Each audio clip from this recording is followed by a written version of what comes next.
Hello, everyone, and welcome to episode 102 of the High Sensitivity Gaming Podcast. Thank you for listening, and if it's your first time here, we talk about video game and movie news, as well as what we watched or played over the week. My name is Barry, along with now co-hosts Ooh, for today. Oh, double, double ooh. duty. How do Craig you Yeah, won, say? and go ahead. Other Craig here, Craig Squared. The better Craig That's coming the in. nicest. That's the nicest thing anybody's ever said about me. Co-host. Wow. I don't The know what Too to Many think. Craig show. the too Yeah. many Craigs and one Barry, which Yep. is more than enough for me, so I don't Yeah. need any more of those. We got to find another Barry to bring in, just once. I wish I knew any others, Barry other than my Manilow. dad. So, There's got to be like a Barry really. Manilow, Yeah. Barry Yeah. White. Oh, Barry White. Yeah. Yeah, there's a couple, but and the new Joker is apparently played by a Barry, but I Oh don't know yeah. how to pronounce his last name. He was the one in Eternals. Oh, Uh, okay. Okay. I Well, can't then we need to remember. go get him. Yes, yeah, if he talks video game, sure, why not? But with that, let's go ahead and get into the news, and more or less, it's going to be a segment episode today. As if you guys remember back in August, we filmed the games we were fighting over for 2021. We decided, because it's a slow week, let's revisit that and see how everybody did. Kind of like make it a competition wise. But first, let's get into the news, which there wasn't much, but we did get Hogwarts Legacy. hmm Yes, we did. Gameplay, a lot of gameplay, 20 Like a minutes of it, half it said. hour. Yeah, Yeah. 20 minutes to half an hour exactly. Yeah. What, how about the new co-host Craig? Yeah. Go ahead and share your opinions. We'll let you take the floor. I was. I was excited. It. You could tell the game is still in development, but what they were showing and the combination of RPG elements and open world. Like I was going into this hoping that it was a very detailed Hogwarts castle. I wanted some Forbidden Woods. But I wanted like Hogsmeade. Like I wanted a couple of things, and I know I'm not the only Harry Potter fan who like wants those type of things. So to come in and kind of see them, it almost was like they took a page out of my brain of what I would expect for a 2022 Harry Potter game, and they said, "Yep, we'll do all of those." It's. I think it's going to be great. Um, I'm interested to see how the battling is. You know, the wizard to wizard battling. I don't. It doesn't look like the monster, like wizard to monster battling, will be necessarily monotonous, but I'm worried if like the wizard to wizard stuff, like how is that going to is there going to be fluidity in it? But I'm going to tell you guys straight up, it's going to have to be pretty bad for me not to like it. I liked what I saw. I was excited. I think I yelped a couple of times at certain parts. The fact that you could possibly be in a house and you may not be in Gryffindor or Slytherin. Them announcing that they actually are making common rooms for like Hufflepuff and Ravenclaw, like there's like a bunch of things, and I can't wait to explore. I can't wait to find all the hidden areas. I can't wait to go into the room of requirement. When they announced that, that was cool because that just like they were just like, this is your hub, and I was like, oh, that's the word. That's the word that everybody wants. Like where am I going to craft? Where am I going to make my potions? Where am I going to do all that stuff? It doesn't look like it's trying to do too much, which is nice. I was excited at everything I saw. I don't know how you guys felt.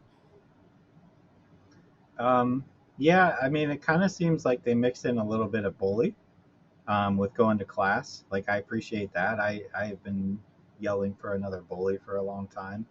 Um, I think it does have everything that we want. The castle, Hogsmeade looks like the the bank, Gringotts looks like that's in there. Plus, like just the countryside, which is good. My main worry was one, the combat, like you said. They did say that there's a lot of different spells, but it seemed like it was like the same spell a lot within the combat that they showed. It was like picking them up and then kind of throwing them around a little bit. So hopefully you have the ability to kind of mix and match how you want. Um, I I am a little worried that it might just be too much, and it ends up being like a Witcher thing where there's just a million things thrown at you, and it's just too overwhelming, like Horizon. But what I saw makes me excited. I'm definitely going to be picking it up. The only reason I didn't pre-order it is I'm waiting to see if there's some sort of collector's edition for it, which I'm assuming there will be, Yeah. because I'll probably end up grabbing that. But again, like you and I are both kind of Harry Potter fans, so are you a Harry Potter fan? Yeah, I consider myself one. Okay. I do feel myself a little bit jaded as I've seen probably each of these movies more than 10 times each. Yeah. But overall, I'm interested to see what the game is. It almost feels kind of one of these too true to be real sort of scenarios where Mhm. the game looks good and I like everything the game seems to be doing, but when we play it, is it all going to come crashing down? Is it one of these cyberpunk games? Because that's what we Yeah. have to worry about now, where the game is broken, the game doesn't work right, or I do worry about all the people who like have the last gen consoles like PS4 and the One X or the One S and won't be able to play this game because the game runs like trash. Yeah. Uh, that's Can you kind of my that's can kind of you my also concern. say on a side note that I saw it's coming to the Switch? Yeah, like that too. How? Like Also ill. Yeah, why? Unless it's doing what some of the other games are doing, where it's just streaming, right? Like a cloud based. yeah. But that makes me But a little nervous. Mhm. yeah, like it is a Harry Potter game, and we will say at the end of the trailer it did announce it was coming holiday 2022, which is a good idea. I think it's with the games that are all coming out this year, I think this is a nice one to add to the end of the year.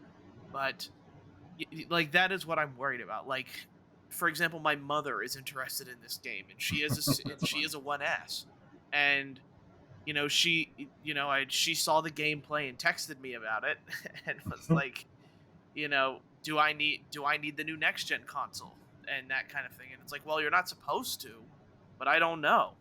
Yeah. Um, Harry Potter is such this like wide reaching But series yeah. where people who don't game do want to play this game, so they're gonna buy a console, whichever one they can get their hand on, and try it. I feel sorry for anybody that has to play it on Switch. I Yeah. hope it runs well on Switch, but I won't know. So I'm meeting this game with a lot of like skepticism, just because everything looks too good to be true. I thought the combat looked good. I thought like the whole school based thing, like this seems like every Harry Potter wannabe fantasy sort of thing, but just how is it all going to work and how is it all going to play out?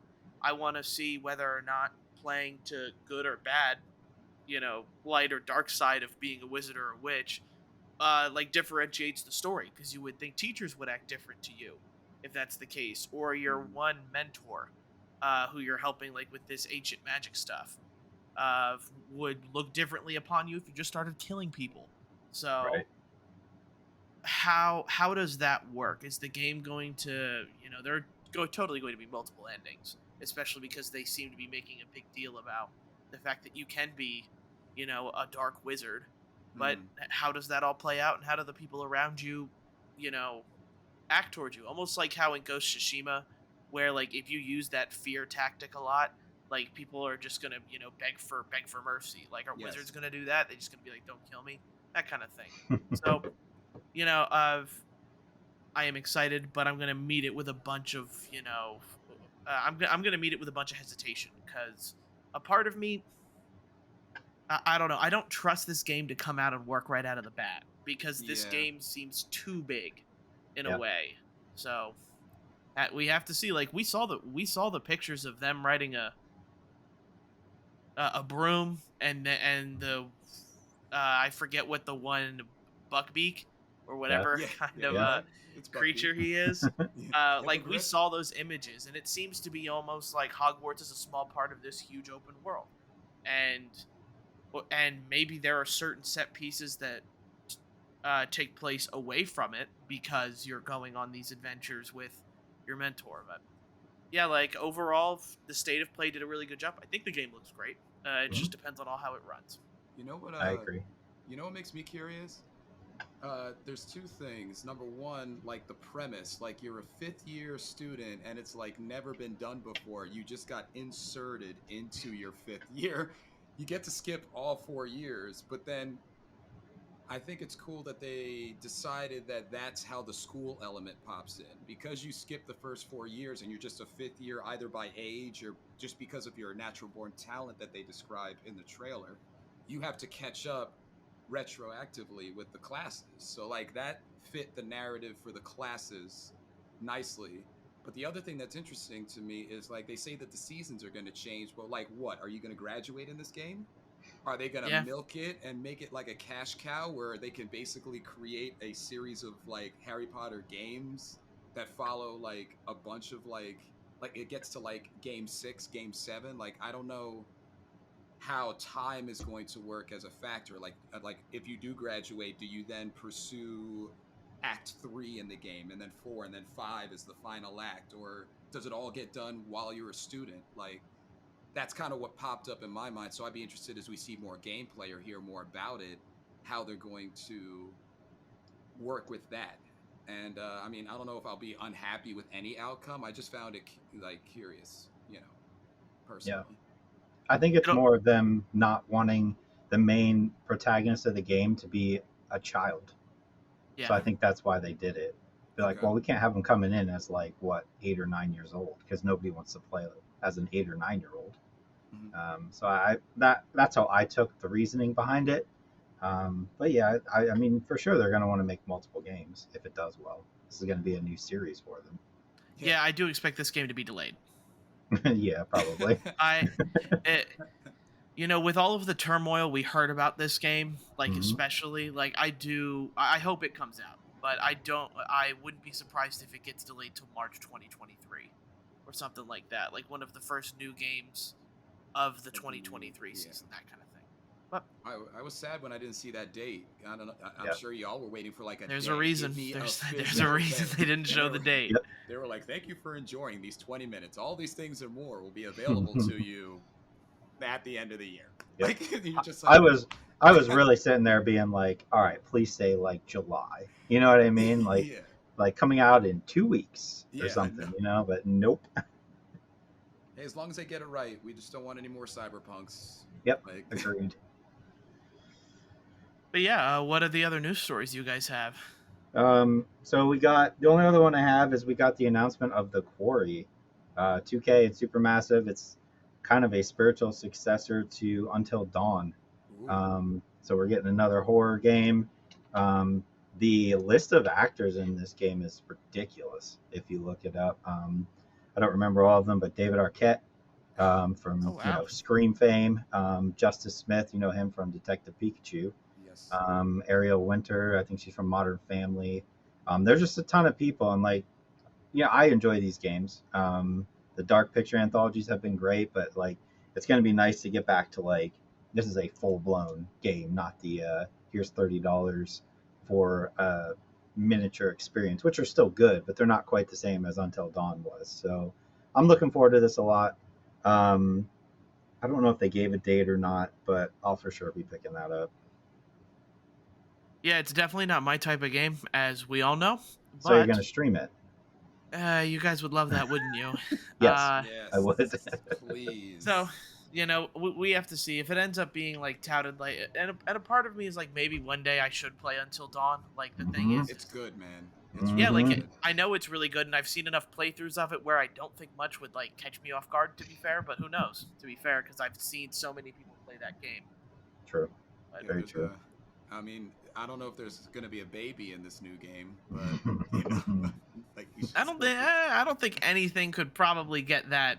I don't know, maybe that disgusting. I feel like Resident Evil is the only thing that could be like, yeah, this is where this makes sense. Yeah, Just keep in the back of your mind whenever the next Resident Evil comes out that they're going to want to top yeah. Probably. that.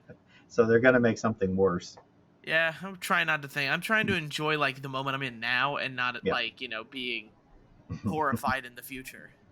Yeah, you got a couple years. You'll be Yeah, fine. and who knows? Maybe they just decide to make it an action game. We'll see. Hey, I Yeah, forgot like to the end s- of that. I forgot to see. Is The Quarry made by the same studio as Until Dawn? Yeah, Or- yeah, yeah. It Yeah. is? Yep. Oh Yep. my Mhm. god, yeah. Okay. Yeah, I'm in this. yeah. I was sold when I saw at the beginning of the trailer David Arquette. I was like, all Yeah. right, I'm in. Yeah, That's that's a all I great needed. touch. Yeah. Yep, that's all I So, had. yeah. So, any other news pieces? I got nothing. Like you said, it was kind of a dry week besides All a right. couple of things So here let's and get there. in. Let's get into today's segment for us. And now we're going to be over. We're going to be going over the games that we fought for in 2021. Kind of don't expect us to go over everything. I'm not going to give a detailed description of every game, but I will go over like what we like the games we got, the scores we got according to Metacritic. And I did take kind of an average of some scores. Some scores score higher on PC than they do on console, and Mhm. different consoles score different scores for whatever reason. So, I'll take the lead on this one just because All right. Take it mine had away. the most, I think, diverse set of games. So in case, and we'll go over it, but in case you guys forgot, is I had Madden 22, Psychonauts 2, Sonic Colors Ultimate, Tales of Arise, Demon Slayer: The Hinokami Chronicles, Battlefield 2042, Solar Ash, Age of Empires 4, Shin Megami Tensei 5, and I also had Advance Wars 1 and 2. Never gonna play it. So Yeah. it made sense to omit that from the scoring, Yeah. Mhm. but after looking at this, and you can kind of get the rest from everybody else's list. Mine did have like the most kind of wide-ranging spectrums, I think, for the most part, and I think most of us will agree. I was really surprised to see that Battlefield 2042 was not the worst scoring game that we got, and we'll talk about that later on which one did. But I was kind of surprised that like Battlefield 2042 like scored a 73, where games like Demon Slayer, which yes, it's a regular fighting game that everybody knows, but only got like a 70. I get like the character list was kind of small there, so it's just a matter of what reviewers want. But Mhm. I did have a couple standouts. Psychonauts 2 was in the running for Game of the Year, and Double Fine did an excellent job with Psychonauts 2. And Tales of Arise almost single-handedly revitalized that entire franchise. Yeah. I think if I had to pick like the game that I've spent the most hours or the most fun with, it's really close between Tales of Arise and Age of Empires.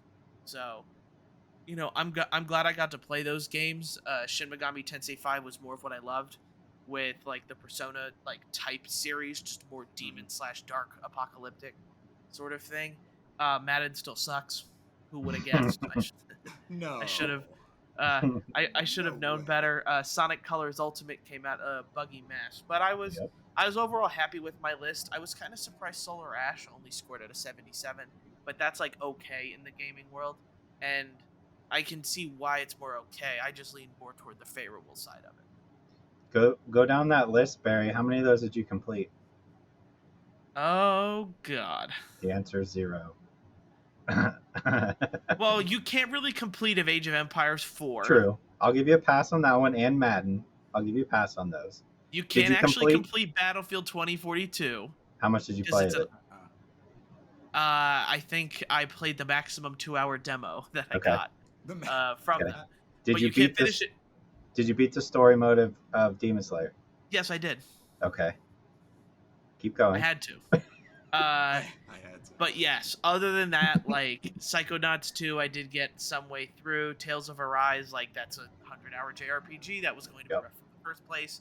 Shin Megami Tensei 5 is on my Switch, so that does tend to get ignored more or less. And I did not finish Solar Ash. Look, you're right. You're right in calling me out.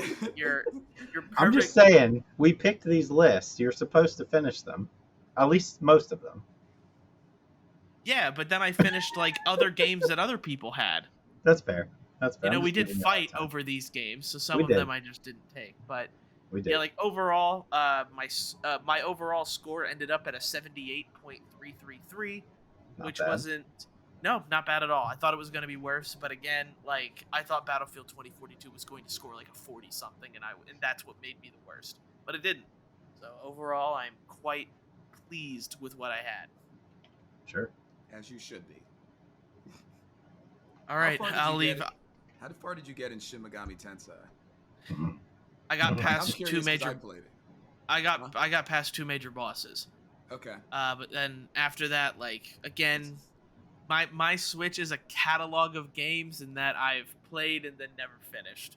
You know, it's the I'm not sure. It's the curse of like wanting to play all these games and like getting to experience them, but Yeah. it's hard for them to stick to me, I guess. How far But- are you in Pokemon? Arceus. Like Arceus? Yeah. I did finish 2 areas. I did make it very clear that I spent over 40 hours in the first Yeah. area. Yeah, So yeah. I played that game a lot, and I definitely could have finished it had I not spent 40 hours in the first area. But Yeah. I could just go down the list of the games and say, have you beat this? Have you beat this? But you could also do the same thing to me, so it's fair. yeah, but yeah, it's bad, and I know I'm bad with it. But There's just too you know, many. so be it. It's too many, and like as like when you're like a really serious gamer, there's like an attention span that forms over time, and like a lot of games can't like keep you. Like Yeah. Pokemon, I went 35 hours in hard, and I put it down, and my Switch is collecting dust right now. Yeah, Like, yeah. it's Mhm. just I don't know. It's just like it was a great formula. Love the game, but my attention span went elsewhere. It doesn't help what dropped in the last month in True. terms of games. True. Anyway, I digress. Who do you want to go next? Let's go with my regular Okay. Craig, Okay. my Can you go regular down? co-host. All right. I'll go down the list here. I don't have the ratings in front of me. Do you have them? Yeah, I do. Okay. I had NBA 2K22, 76, Origami 2, 64, yikes, Far Cry 6, 73, the latest Dark Pictures game, 74, yikes, Guardians of the Galaxy, 80, yep, Forza Horizon 5. 92.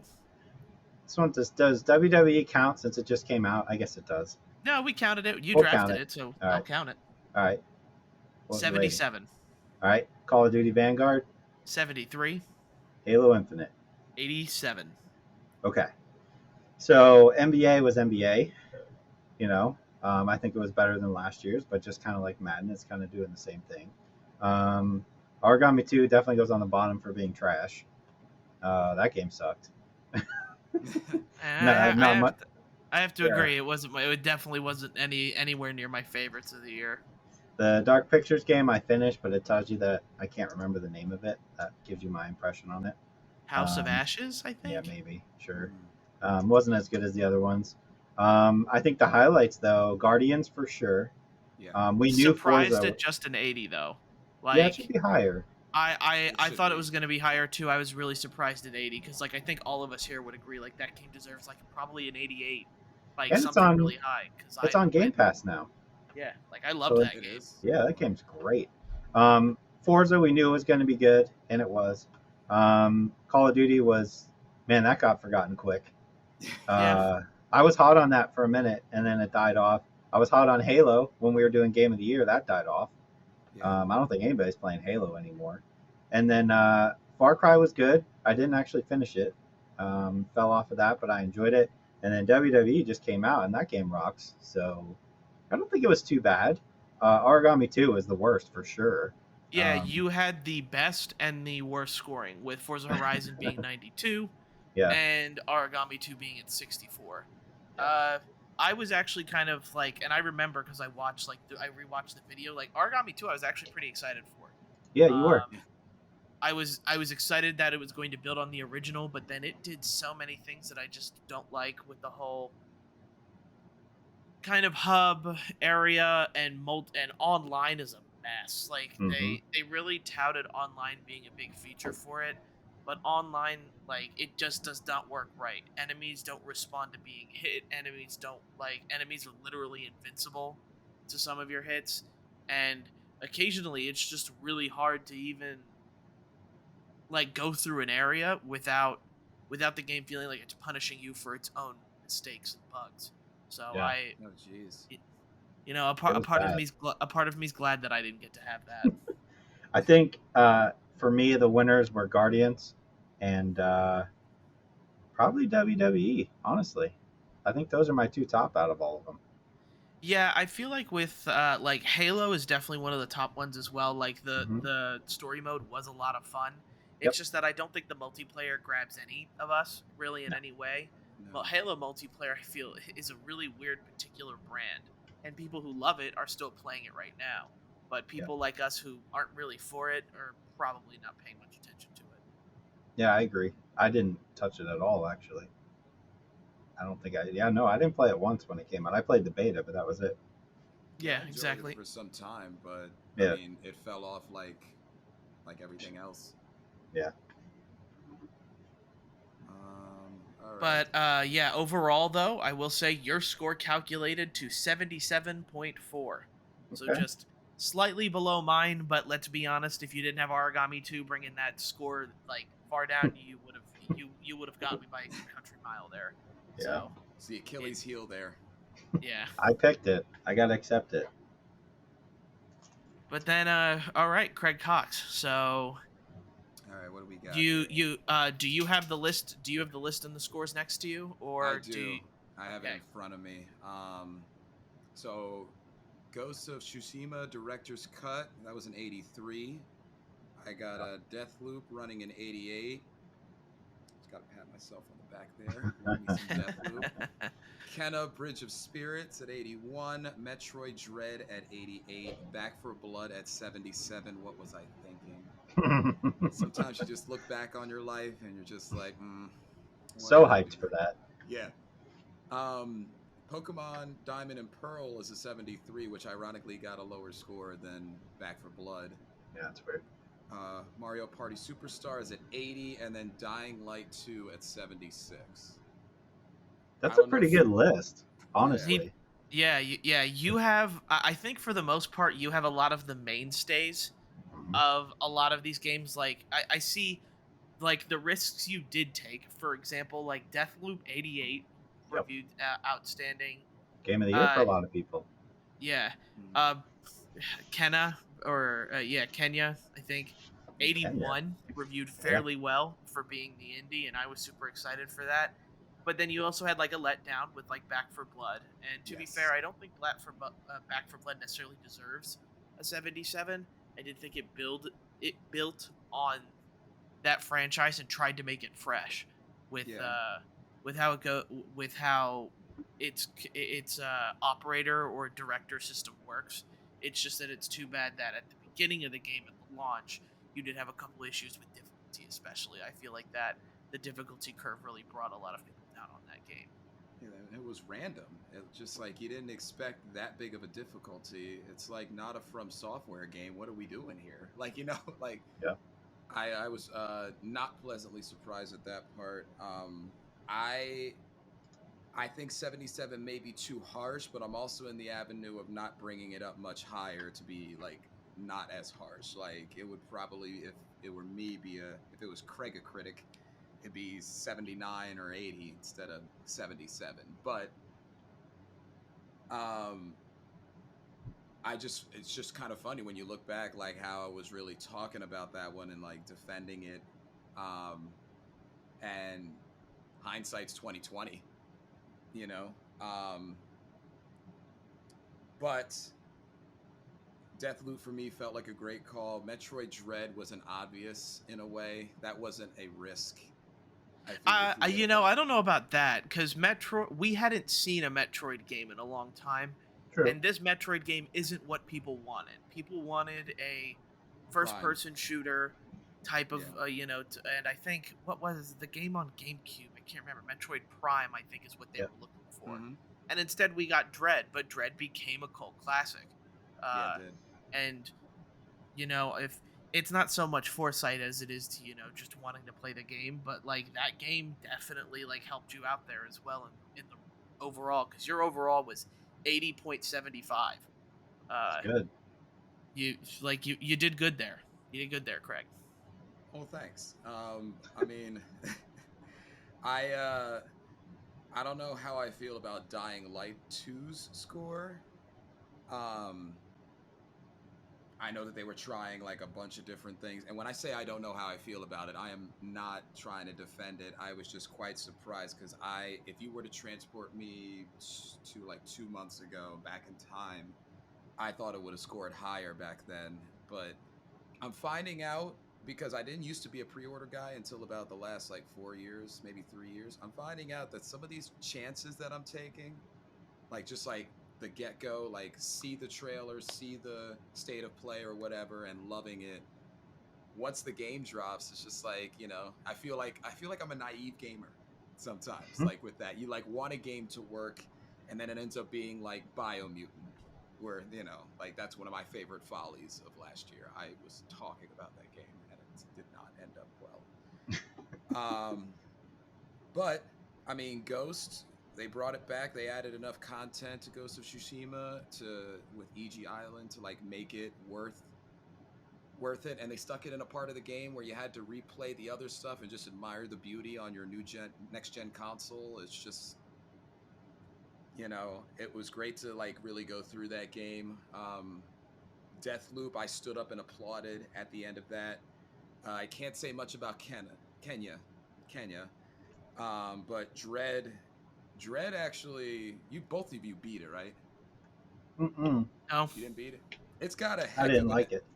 Oh yeah, that's right. It's got a heck Yep. of the last like 45 minutes are pretty hectic, which was a nice little change for them. It wasn't like a calm, like you're fighting the final boss, here you go kind of thing. So they kind of had a nice curtain call with that. And then, Back for Blood I haven't touched in like a month and a half, maybe even 2 months. But it's a I nice haven't touched list. that since opening week. Yeah. My wife and I really tried to make that game where we were playing with friends. We Mhm. were trying to like say positive things about the card system. We're like, well, they're so innovative.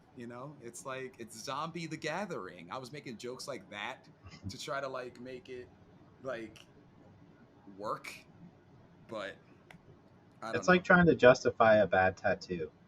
Yeah, They're like, exactly. no, actually, it's not that bad Yeah, because you're stuck with it. yeah, yeah. It's not a terrible game. I don't want people to think I think it's terrible. I just didn't think it's not what I wanted it to be for sure. Exactly. I can't wait to kind of see what the next list or the next list episode brings, because I mean games are dropping, and I don't know. I think overall, do you have the average of that list in front? Because like I think Of what you had, yeah, it was Yeah. 80.75. 80.75. Sorry, I still You, have Not you, like bad. the other you, numbers yeah, in my head. well, yeah, like for the most part, if we take out Ghost of Tsushima, because to be fair, that is the only remaster on this list, I think you'd score more along the lines where we did as well. So take your trophy with an asterisk, I guess. Maybe it's just a COVID trophy. Yeah. Yeah, it's not a full victory. It's just a partial victory. It's just a partial victory.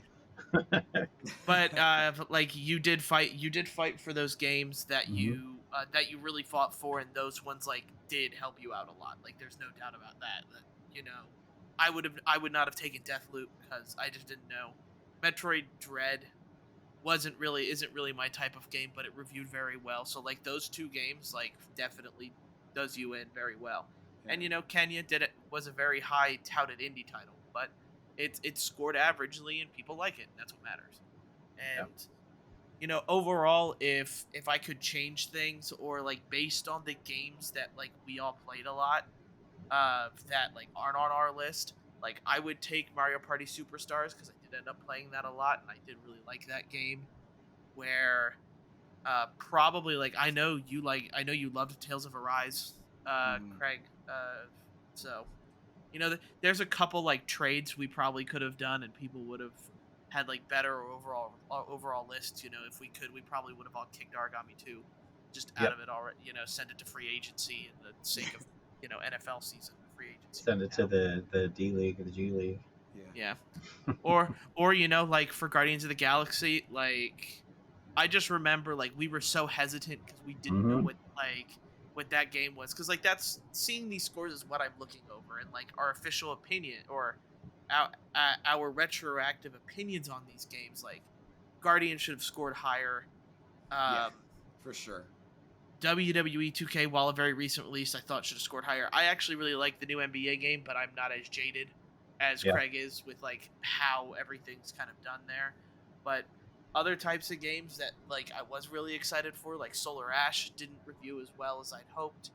I was really going to hope that Demon Slayer, the combat game, was going to be at least taken more positively, just because it was a new fighting game and we haven't had that, Naruto Ultimate Storm 4 game in a while. So we all have that. But yeah, Back for Blood, I feel like, if I'm looking at everything, to be honest, I feel like Back for Blood for me is like the most disappointing part of it, because you're right, like the difficulty spike, which I mentioned earlier, but that card system is so infuriating because it wants you to fit into a character archetype, and you can, but in online play, people want to play how they want to play.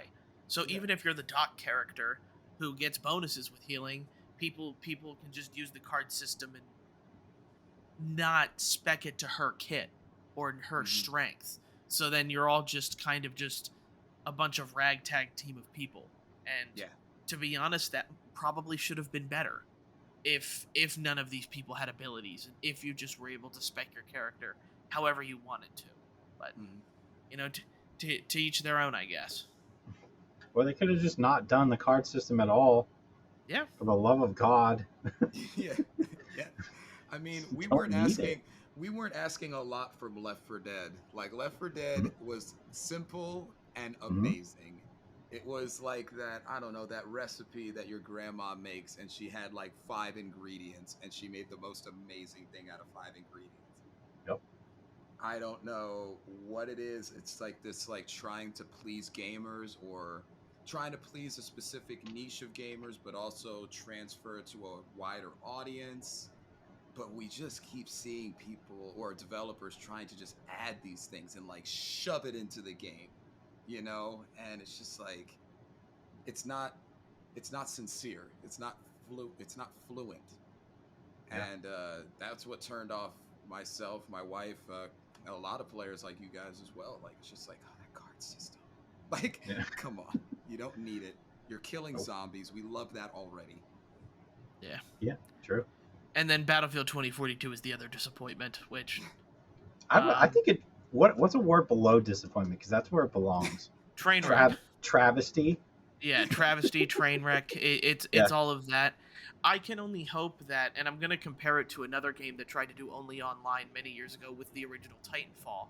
I'm going to go with, I have to hope that Battlefield learns from this and then is able to create something, on the liege of like a Titanfall 2, where that game is universally loved for what it did for multiplayer and for a fantastic story mode. Because to be honest, like, the story mode and like the Medal of Honor games and the Battlefield games, I always like enjoyed. I always thought they were fun. Like, Call of Duty has always played it safe with their stories. We know what to expect.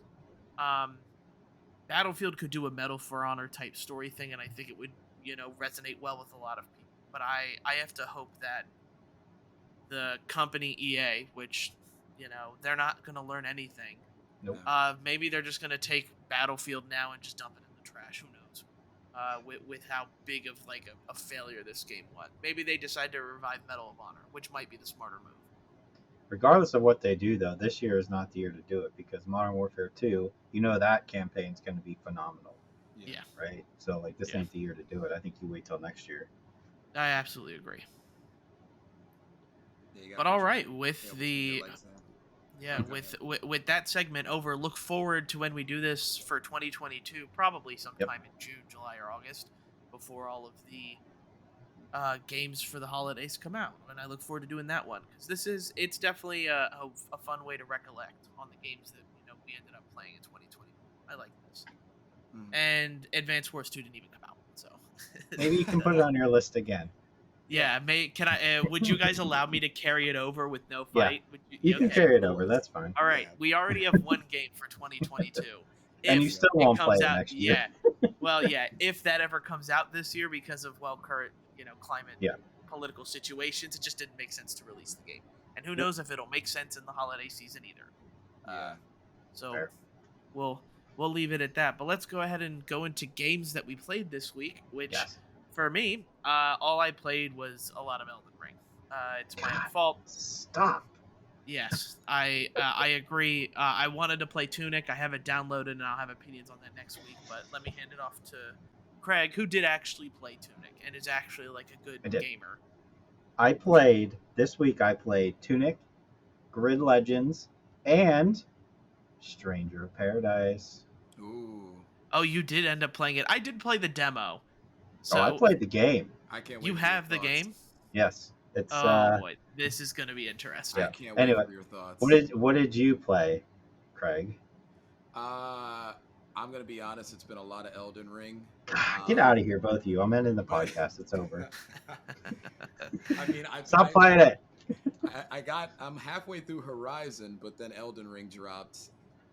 So I mean, I beat Neither one what of you beat. How am I the only one who beat Horizon out of everybody? I didn't even beat the first one. Yeah. What happened? Yeah, and Elden Ring's no, really I'll good. admit, like it's my own fault. Like you know how excited I was for Horizon, and I was the I'm- one who was sitting here saying the first Horizon I tried a bazillion times to beat, and I didn't beat it because it's not good, and I'm the only one who beat the second one. I don't understand. Yeah. And what's funny is we're the ones who like frickin' bought the collector's edition. Yeah. Like, Yeah, you can see it in the background of Barry's right there. Yep, Yeah. I have the I have the whole box art. It's right there. It's very pretty. You know, Yeah. I think maybe Much I don't like the need to game. beat the game. Maybe I just really like the art, and I paid No, you- $200 for art.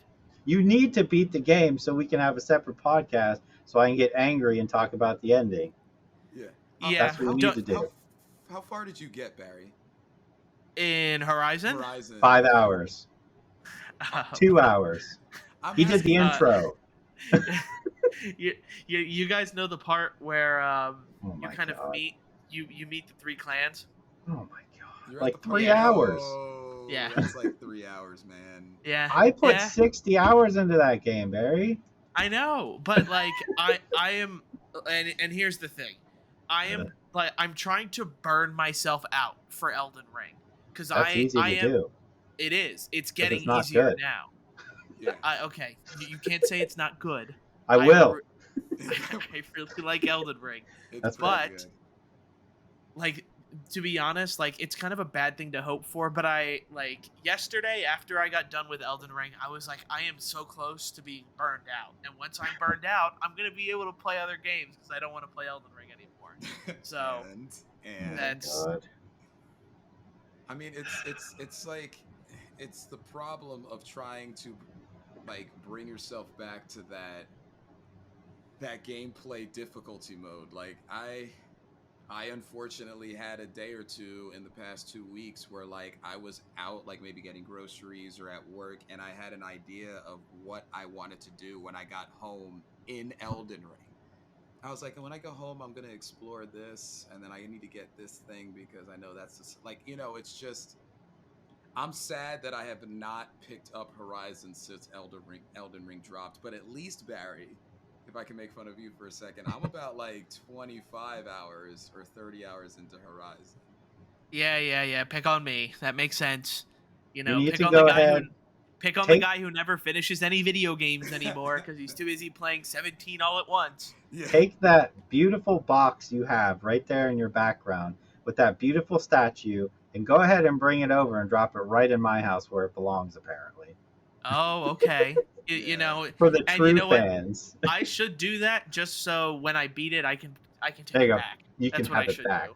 Yeah, when if I beat it, I'm allowed to have it back. But I know for a fact that like I am very close to just moving on to Horizon. Like My man. we Are will you- have that podcast soon. Are you done? Are you close to beating Elden Ring, or are you just close to being frustrated enough to drop it? No, it's Okay. neither. I'm close Okay. to burned out because like I've put probably about 40 plus hours into the game, and Mm-hmm. just like with every other like the Demon Souls games, like this the whole like exploring and beating a hard boss and the thrill of doing that is starting to wear off. Okay. Like I am started like the game, not that it's not fun, it's now becoming more mundane is what I Yeah. want to say. Like this game isn't really throwing like and for me especially it's not throwing anything new at me. You know, the bosses all it ever is I take forever to beat a boss because I'm learning its moves. Once I learn its moves and learn how to dodge them, then it's just a matter of beating it afterward. Is character design really cool? Sure, it's really cool, but so is the character design in Forbidden West. So, like, that's what I mean by that. The game is becoming mundane because I'm losing the adrenaline that comes with beating a hard boss just because it's go to this place, beat a hard boss. Go to the end of this Yeah. cave, beat a hard boss. That kind of thing. There's like 140 bosses in this game. That's the difference too. Usually from software games, they throw you anywhere between like 10 to 20, maybe like 5 hidden ones. But you're right. I mean, there's a lot of bosses in this game if you go looking around, and they're like Yeah, and section that's to the game's own detriment. A part of me did like the linear type of style where, like, at the end of it, like, if I got stuck, I knew where I was supposed to go. Or like I just knew that I went back to grind, come back, and eventually beat the boss. Where because this game is so much freedom, to do whatever you want and do it how you want to, you can come back and you just lose track of what either you're doing or what you're supposed to do or where you're supposed to go next. Like there's Elden Game will probably be one of like the most heavily favored game of the year categories because so many new people are trying it. But for me, the new like the wave of Soulsborne and like the discovery of this game is just wearing off, and that was to be expected. Like I get this way with a lot of them. The only game, like I've beaten all of them. The only game I like was in from start to finish was Bloodborne, and that was because it was different than the rest of these games, and hopefully they do a Bloodborne. But this isn't an Elden Ring podcast, so Well, it's what you play. That's fine. yeah. And now that I'm out of like the whole hype for Elden Ring, it's much easier to critiquing. And I feel like you, Craig, you will eventually hit that wall as well, where you are very happy and excited with Elden Ring right now, but eventually you're going to realize and eventually feel like, oh, I'm just kind of doing the same thing over and over again. So yeah, no, you're right. It's fun to play with friends, but that can be really said for anything. Yeah, like there's certain things that you could find in that game that are insane, and if you really go looking, it's interesting. But I'm there. I feel it. It's like there in like the back of my mind, which is just like, I should kind of focus and just see if I can finish this game because I'm like 70 or 80 hours in, and I just beat the third boss. Like the third, I have a cutscene scripted boss. 80 hours in. And to be truthful, that's the one that everybody talks about the most. And like, I didn't have an issue with him, but it's probably because I put 70 hours into the game. People like jump at this guy at like 20 hours into the game. But that's from software games. But like, I'm hitting this point where like in the back of my mind, I'm like, I would really like to pick up another game. But I like have a lot of respect for what Elden Ring has like created in terms of like a play for me, like an ambiance and a gameplay aspect that I like want to finish it before I like do anything else. But Horizon is just calling my name because like I stopped at like a pivotal part. Like it's when everything like opens up. And Craig, for you who beat the game, like I just got to the it's not gonna ruin anything, but there's like another tall neck that you don't see immediately. And like that's all I'm gonna say about it. That part is awesome. Like the area that it's in is awesome, and I like just finished that before Elden Ring came out. So like I'm in like a big part where I want to see where Horizon is going, and not to take away from you, Craig, because you're going to be our primary Horizon person in this. But I didn't want to be. Aloy is really funny, by the way. The amount of dialogue that I chuckled at, her inability to just like be a friend for 2 seconds. She's horrible. It's hilarious. It's hilarious. I have to go now. She just doesn't care. She doesn't. And it's great because everybody cared about her. Everybody cares about her. Like everybody's trying to just spend 2 seconds with the person that saved their life from the first one. And Aloy is like the worst friend ever. It's really funny. It's true. That's my 2 cents on that. But yeah. Is this going to be a heated argument at the end of the year for Elden Ring on top 10? Am I going to be fighting you guys? Well, what's your pre-argument right now as to why it's not a top 10? Because it didn't do anything new. other than open world.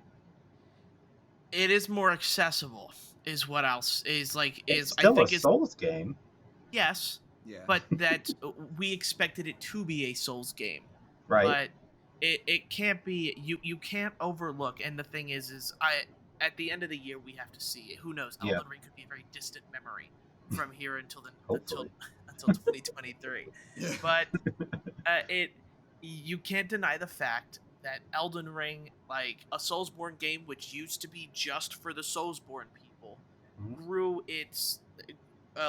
itself phenomenally. Like it sold 12 million copies, Yeah, and everybody's playing this game. that in itself Insane. is it is insane, especially for a game that based itself on, hey, it's difficult, you can't change the difficulty, you have to get good. Like that's all you can do. And I think while I don't, we'll see. In the end of my personal thing is I think it'll be a low. I think it might be in the bottom 5 by the end of the year, but we have to see what other games come out. Yeah. Yeah. And how they do. But much like how most things happen, I feel like Elden Ring is the talk of the town now, because it is like kind of the big thing that came out as of recently. Like Horizon Forbidden West was big, but it's kind of another cookie cutter story RPG sort of thing.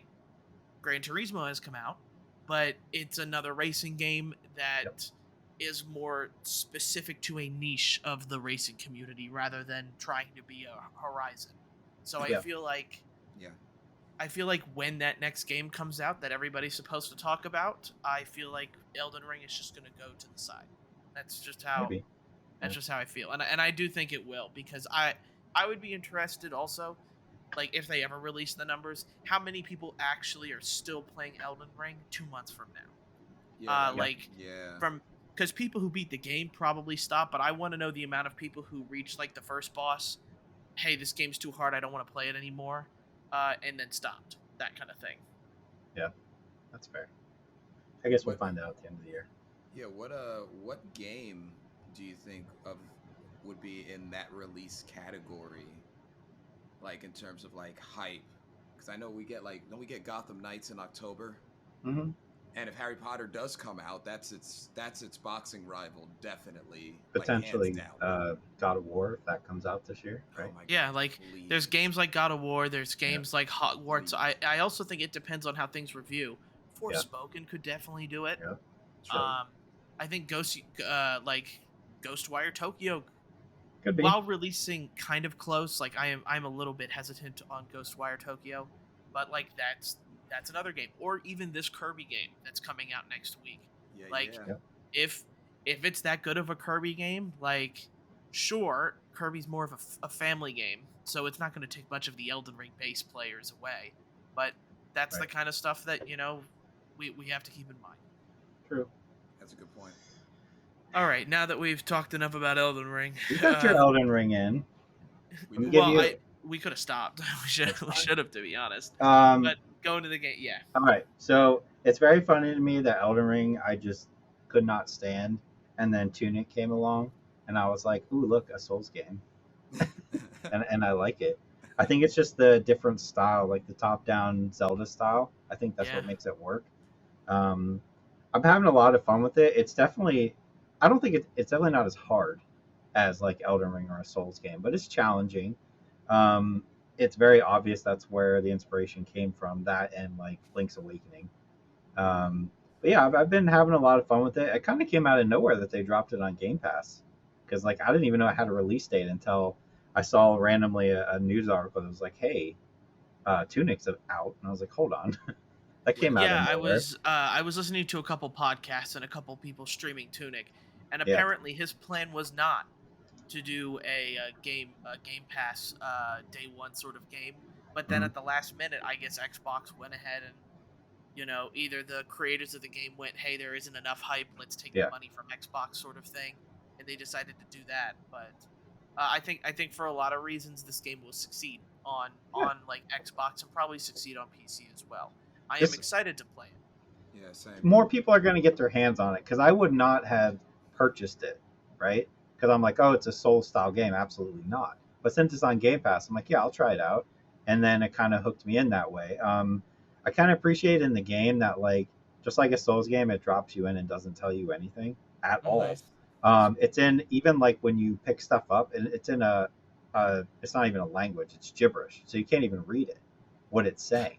But you pick up like scraps of paper that are literally the instruction manual, which I Yeah. think is so cool. And then you're putting together the instruction manual, which is telling you how to do everything while you're playing, which is a nice way to do it. But yeah, I think it's great. Will I beat it? Who knows? You know what I mean? I may end up bouncing off of it, but for the time being, it's like the only style of game like that that has interested me yet. Yeah. So I have to give it props for that for sure. And I think everybody should. If you have Game Pass, there's no excuse not to at least give it a shot. Grid Legends, more racing games since we're doing a bazillion of them right now. Grid games have always been weird because they kind of mix every style of racing in there. What I appreciate going from Gran Turismo to this is it is more arcadey, so you can kind of slide your car around corners instead of having to brake so hard. What kind of stood out to me the most about this though was it has a story mode, which is fully like FMV, fully acted with actors, which I thought was cool. Is it great? No, it doesn't look as pretty as Horizon or Gran Turismo, but it looks nice. The last race in the story mode was like when you start that race and it's raining and it's lighting out, looks gorgeous. So like I have to give it props for being pretty good. It literally has like F1 style racing, truck racing, drifting, like everything is mixed in there and it's constantly switching it up, which I appreciate. This is a game that like it's going to be like 20 or 30 bucks a month or two from now. I think that's a good price point for it. I think you can get a lot of enjoyment out of it. So that one, I don't know if it ends up on a list this year. Maybe in like for consideration for sports game, but it's not going to win. Yeah. And then the last thing that everybody was waiting for was Stranger of Paradise. Yes, please. So when you're driving in your car. All right, here, And Craig, we got to close our eyes for this. All right, okay, let's yeah. let's Picture imagine this. this. Yeah, Picture this. You're driving on the highway, right? And as you're driving along, you see in the distance a wreck, right? Maybe a fender bender or something. And you get a little close and you see it's on fire, right? And what do? You have to look. Yeah. You have to see what happens. But it's a mess. That's this game. Oh my God, is it awful? But I have to keep playing it. I have to keep playing it. It's so bad that I am so intrigued by what is going on. First of all, they tell you nothing when this game starts. Literally nothing. They throw you in there. There's people talking. I don't know what they're talking about. Maybe I don't have enough Final Fantasy 1 knowledge in my brain, but Yeah. I have no idea what's going on. The controls are okay. Dark Souls type controls, right? Dodge, block, regular attack, and some sort of heavy attack. It starts with a cutscene, and I'm like, okay, this is kind of a cool cutscene, and then it throws you into a boss battle with no explanation. You do the boss battle, and then it throws you into another cutscene of the main guy walking in a field with, get this, he's walking in a field with I Did It My Way by Frank Sinatra playing. Yeah.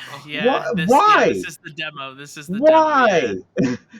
Where did that? Okay, and after that, it gets to the training area that teaches you. Right? Was this in the demo, Barry? Yeah. So far, you're explaining exactly how the demo opens up. Okay, the training area. I've never seen a game look so bad, and I don't know what it was. It was oversaturated. I couldn't see anything. I even went into like the settings, and I was like, maybe my HDR is messed up. No, it just looks terrible. And I don't know why. And then I did the training, and then it goes right to a city. There's these three guys, and I don't even know their names because who cares? But I think you're in a it's city. What is it? Jed? I think it's Jed. Jack is the main character. Okay. Oh man, Sure. I want to say Ash. Name, Jed Jack. Anyway, then right after this training, I'm like, okay, now I know how I'm playing. It goes right to a cutscene of you in this area talking to this king. And you're like, oh, I'm trying to find this main villain, but this king wanted you to go kill things first before you go to the main villain to prove that you're worthy. Okay, I get that. And then that cutscene ends, and then you walk from the king to the door, and that's beside the fact that to open a door, you have to hold down the select button. What is that? What? What are we doing? And then after you do that, it goes directly into another cutscene where you're talking to some random girl that I'm assuming is going to be important later. And the character models look like PS2, PS3. I don't understand what's happening in this game. Go ahead. I was gonna say, see, I actually thought the cutscenes didn't look that bad. Like, I do admit They're the not gameplay. I do admit the gameplay. Like, it was weird how it doesn't Yeah. seem to translate. But I did think the character models and everything looked all right in cutscenes. At least. Maybe. All that being said, that was just the first 10 minutes. That Yeah. that being said, I have to keep playing this game because I have to know if they're going to explain anything. I don't think they're going to. But it literally is like, okay, here's the last thing. That last cutscene ended where I'm talking to this random girl, which you probably saw in the demo. Yep. And then it immediately cuts to a menu screen, and all that's there is there's 2 weapons. They don't tell me anything, but there's 2 weapons. So I'm like, okay, what is this? So I pick one, and then it immediately launches me into a mission select screen. And it's like, all right, starting mission. I'm like, what are we doing? Nothing is explained. Why am I picking weapons? I don't understand. This game is so weird. Gotta keep playing it 100% because maybe this is the game of the year and I just don't understand where they're coming from. But my goodness, it is a mess. Who approved this? Who did it? And why? Yeah, I'm specifically waiting to buy the game until it goes on sale, to be completely honest, just because I feel like this is the type of game to go on sale quite quickly. Oh my god, it's but terrible. You are explaining everything that like every reviewer's been saying. Why do they keep understand. playing this? They have no clue because but they keep playing it. So there's something to be said. The gameplay is not even that good. It's not like it's like, oh well, at least it's a decent action game. It's not. There's nothing there. I heard I feel like, and maybe it's almost like that one movie that's like so horribly with Tommy, I Oh, The Room? The Room. Yeah, like how maybe. people how hated that movie, but like it was almost like a train wreck you couldn't look away from. So maybe that's where this is going to be. You're coming from. But who asked for this? Nobody. Not a Final Fantasy fan, I'll tell you that. Right. And like I love Final Fantasy, and I was like, okay, cool, a game about the first villain, right? Cool, that's a cool idea. But Chaos. like who decided this style of game, action? I mean, it's Team Ninja too. So you would think that like, all right, well at least it'll be some decent action style game. It's not, and it looks bad. I don't understand, but I'm definitely gonna keep playing it. I have to. Yeah. It's such a mess that you have to at least give it another couple hours to see if I can figure out what's going on. That sounded like they thrust you right into like a Neo kind of gameplay, like that mission select kind of thing. But that works because Neo explains it, or at least Neo transitions well with it instead of just. I also heard from one reviewer that he actually liked the music. He said the music was pretty good because they take from other different Final Fantasy series. But the problem is you do so much fighting. There's one fighting soundtrack song that keeps playing over and over, and it just destroys all of the good music that is happening like in the in like the world aspects. I was worried about that game, and like now as I'm seeing more stuff, like I think they knew it was going to be bad, and they just gave up. Yeah. No, like, God, just ship it. Who cares? We'll do it live. Yeah. But I don't even think they're going to do that. I think they're just going to let it die. Yeah. And be like, we're not even going to update it. We don't even care. Yeah. But anyway, I look forward to, if you do end up buying it when it goes cheap, what you think, or maybe you can figure out what they're trying to say. But I am so lost. If anybody can figure out, it's going to be me. I got that Kingdom Hearts, I got like that Kingdom Hearts lore that'll I should be able to connect the dots. It's true. to be honest, I wouldn't be surprised if this game is, the prequel of all prequels to Kingdom Hearts 1, Yeah. because that's how the Final Fantasy and Kingdom Hearts teams usually like to do it. But You're going to be coming in hot end of the year as to why this is the game of the year. I and look if I forward to do, if I do, then I will pay you. I will pay Okay. you if that's the case. Okay. I can't wait. Like, I just want somebody else to experience the craziness. That's all. Maybe they can help me. So is this Barry's Balan Wonderland? Yes. Balan Wonderland. Balan Oh, it's Yeah. for sure going in that category. You know it is. Yeah, Worst game probably. of the year. Oh yeah, Yeah. for sure. So that is going to be fun to recollect on. I can't wait to play it. To be honest, now that you've said that, so we'll It's see. bad. But after that, let's go ahead and get into movies and TV shows we watched. Which for me, I want to briefly talk about Showtime, and Yeah. then I finished the first season of Righteous Gemstones, HBO Max. What did you guys end up watching? We can talk about Showtime because that's pretty much all I watch because it's March Madness. Yeah, All right. fair enough. I got something to add eventually with the movie Fresh on Hulu. Okay, It's Cool. with Cannibal. Sebastian Stan. yeah. Is that Cool. the one with Sebastian Stan and is it the commentary about Pamela Anderson and? No, that's No. Pam and Tommy, which I've Pam and also Tommy, watched, okay. but that's pretty good as well. Oh, okay. It's got Seth All right. Rogen and Nick Offerman. Okay, so for me, and that's also why I haven't watched, because I've been watching a lot of March Madness as well. Yeah. But Showtime, I feel like this second episode was better than the first. 100%.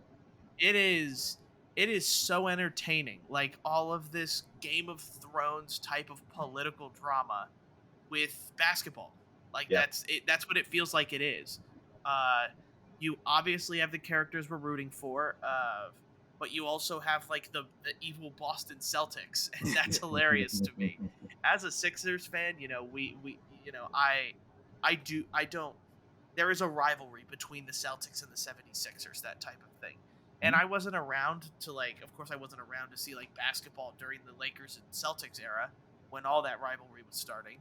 But I was glued to my seat watching this show just because all of the characters are interesting, all of the performances are playing well, and now that it's been a little bit, I just enjoy seeing what's going to happen next. That's what I'm most looking forward to with Showtime. Yeah, I think they're doing a great job. I've been enjoying it these first 2 episodes.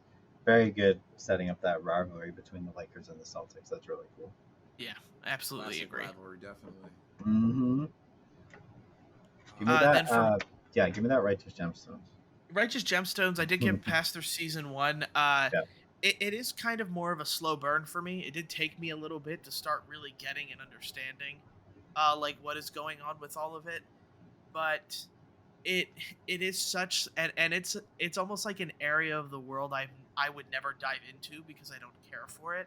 Mhm. But the whole super Christian money making religious sort of field is a field that yes, they're parodying here, but they're parodying it really well. Yeah. All of the characters are pretty funny and have their own quirks. I love Kelvin. He is by far the one I enjoy. I do wish that the siblings, Judy, Kelvin, and I think it's Keith is the other one, would all stop bickering like children, all of the time.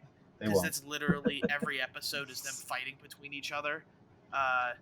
But overall, season 1, by the finale, I was wow, this is really good. And I guess that's what it's supposed to do because I rolled right into season 2 afterward. Yeah, I think the reason why I think it hits so well for me is because that's what I grew up in. Okay. Right?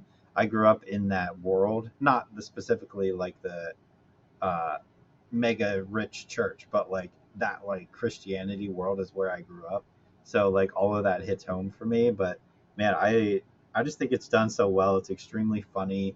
I think they do a good job of they can make it extremely funny, but they're not being extremely awful to the source material, right? Yeah. You still kind of feel for them a little bit. They're not horrible people. They are, but you know what I mean? You can still root for them, I guess. is the best way to put it. But yeah, I think season 2. I think you'll enjoy season 2 probably a little bit more than season Season 1. 2, I've already laughed a little bit more than Yeah. I did with season 1. So, see. Yeah, it's a good show. And then with you, Craig, Fresh. Fresh. So Fresh is Sebastian Stan, which immediately had me in. I was like, yes, I'm in. And then the female lead is Daisy Edgar Jones, and she basically plays a girl named Noah. Noah's having a problem with the online dating world. It actually starts out in the movie with her in a terrible dating scenario with a very bad guy. And she's kind of doing that I'm okay being single kind of thing. In pops in Sebastian Stan. One night she decides she can go late night shopping at her local grocery store, and he's in there. And after that, she kind of figures out how like funny, normal, all that type of thing he is. But wait, twist, he's not. They've never done that in a movie before. Yeah, right. But the twist of what's sinister about him is what gets you. It kind of hit me out of left field. Usually we're all used to the meet the nice guy, meet the nice gal. It turns out they're trying to kill you, or that maybe they're in a cult or something along those lines. And like that's been done before. But this particular narrative, what they made weird about him and how they shot it, and how Sebastian Stan, who still in my mind is Winter Soldier, turned around and kind of became this different type of person in film, is what really stood out to me. It's definitely worth a watch. It's not too crazy in terms of like a gory. There's some gory parts, but I mean, it's not like Evil Dead gory or anything like that. It's definitely worth a look if you have. I think it's like an hour and a half or 2 hours. She has like a friend who tries to like help her out in the scenario, who's funny and provides some comic relief, and then also some like clarity on what she's actually doing. And it's great. It's 100% recommended. It's definitely a good film, and it's like, I would say, more on the psychological thriller. Definitely not a slasher. There's not enough slashing for it to be a slasher.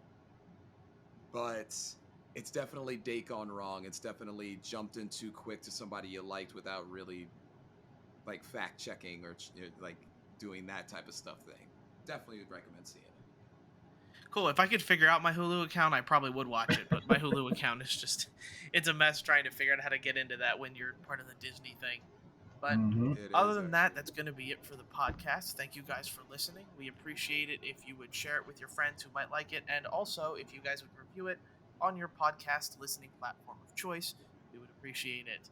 Other than that, if you're looking to get in contact with us, we do a Instagram, we have a Twitter, and we have a Facebook, in which you can contact us through there or email us at highsensitivitypodcast@gmail.com.